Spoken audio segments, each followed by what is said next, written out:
What's up, everybody? Welcome to Podcast Now Plus. I'm Alex, and in this video, I want to celebrate Kingdom Hearts' 20th anniversary. Today is the official day that it released. I believe it only released in Japan today 20 years ago. This had a very staggered release around the world in the year 2002. And what a goddamn game and what a goddamn franchise this has become. Truly, Kingdom Hearts is one of my favorite franchises of all time. I actually don't talk about it too much, but mainly because when you talk about Kingdom Hearts, you have to go straight down the rabbit hole. You know what I mean? There's no coming back from it. Once you do it, it's a 500-hour lecture about the plot and about the confusion, all that stuff, and it's incredible. And so, while I don't talk about it all that often, well, the videos, I think, back it up. We have a lot of Kingdom Hearts fans, mainly, I believe, on the main channel. We've done a lot of Kingdom Hearts videos on the main channel, and I love this franchise to death. I really, really do. I had a rocky start in the franchise. It's never, I would say it really caught steam,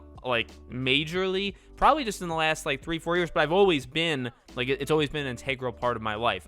Kingdom Hearts 1, I remember playing, I remember being so frustrated at that game. I remember one of my main memories of it was trying to find Donald and Goofy. Remember when you're Sora, you're walking around, Donald and Goofy are also there, but you have to trigger several cutscenes in the world by going into select locations, and then they'll play a cutscene where, you're there, and Donald and Goofy are also there, but they're 10 seconds behind, or they're doing something else. And I remember being, I didn't play this game when it first came out. There's no way. My memory is a little foggy, so you'll have to excuse me. I was 5 years old at the time, the game. Well, you know what? No, I was 5 when it released in Japan, but I would have been 6 when it released in the US. There's no way I played it when I was 6. I mean, there's just literally no way. So I probably played it later in my life, maybe as an 8 or 9-year-old. I remember I went to my cousin's house, and he had a sleepover party, overnight, and I played it a little bit there. And I remember playing a section that I didn't even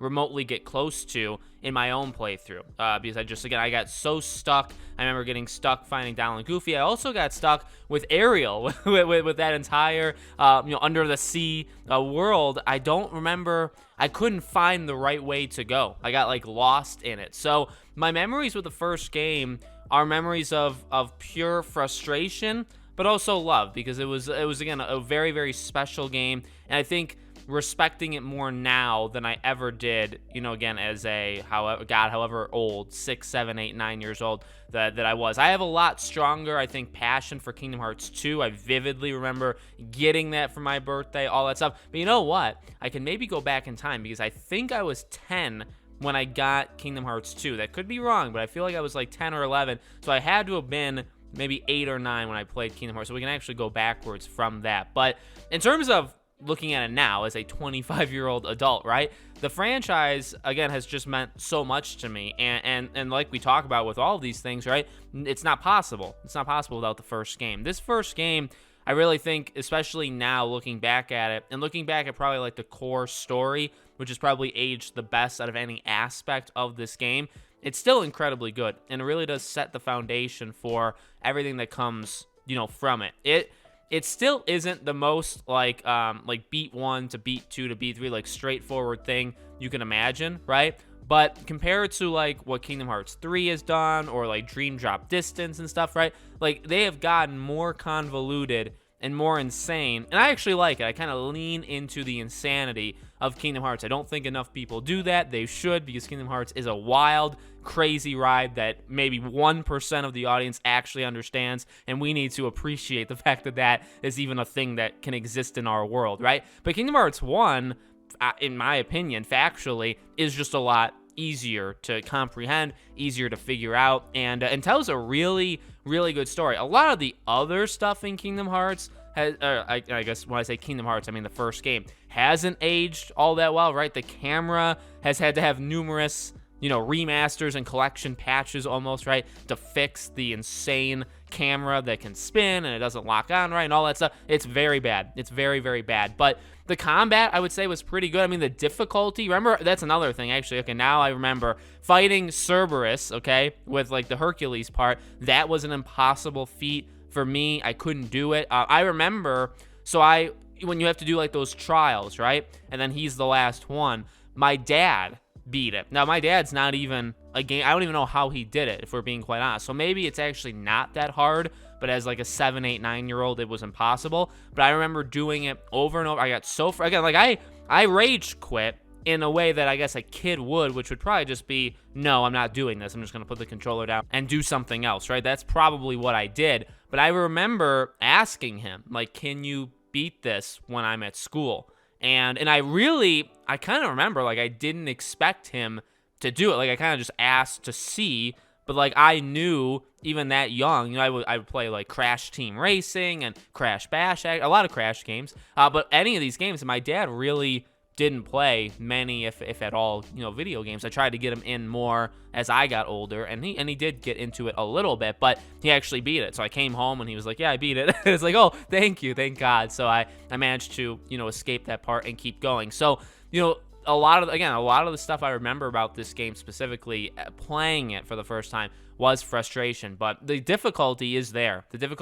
And while, again, like, I had to literally resort to my dad in order to, beat through, go through the game. And I didn't even beat it as a child. I had to go back years and years later, to which then I actually beat the entire game. But as, I didn't beat Kingdom Hearts 1 when Kingdom Hearts 2 came out. I remember when I played Kingdom Hearts 2, I don't even know if I knew. I don't know, is it possible that I could have known? Maybe I watched, like, YouTube, but was YouTube even around back then? I don't even know if I knew the story, like the second half of the story of Kingdom Hearts 1, because I didn't beat it. I beat it after Kingdom Hearts 2 later on. So at the same time, though, I respect that, because one of the things I actually have a great critique of Kingdom Hearts 3 is the difficulty. The difficulty is way too easy in Kingdom Hearts 3. It's in my opinion, by a mile, and I don't even think this is all that controversial, Kingdom Hearts 3 is the easiest Kingdom Hearts game ever created, in my opinion. So while I hated the difficulty back then, I kind of appreciate it a little bit more now. The Kingdom Hearts 1 and 2, and then Chain of Memories was a different kind of difficulty and different kind of gameplay, but I specifically remember Kingdom Hearts 1 and 2 just being very hard, being very challenging, and obviously not really liking that as a young kid. But now I can be like, okay, yeah, I respect that it was that hard. Maybe a little bit. Maybe they could tone it down a little bit more. But, it is what it is. But again, a phenomenal game, respecting it a whole lot more now. And, there are definitely critiques with this franchise. I'm not saying this franchise is the greatest franchise of all time. This is a very divisive game and a divisive franchise. I think some people love to death Kingdom Hearts. There's like casual people too, right? They love Kingdom Hearts. And then there's people that just outright hate it. Just like completely don't get it, don't get why people like it. And that's okay, as long as, and again, like some of these people, these gaming journalists even, right? Some of them fall into it where they almost shame you for liking it, and like these people are pathetic. But you're allowed to like whatever you know what I mean? I do think this is one of those games where if you are on the other side, you can probably be like,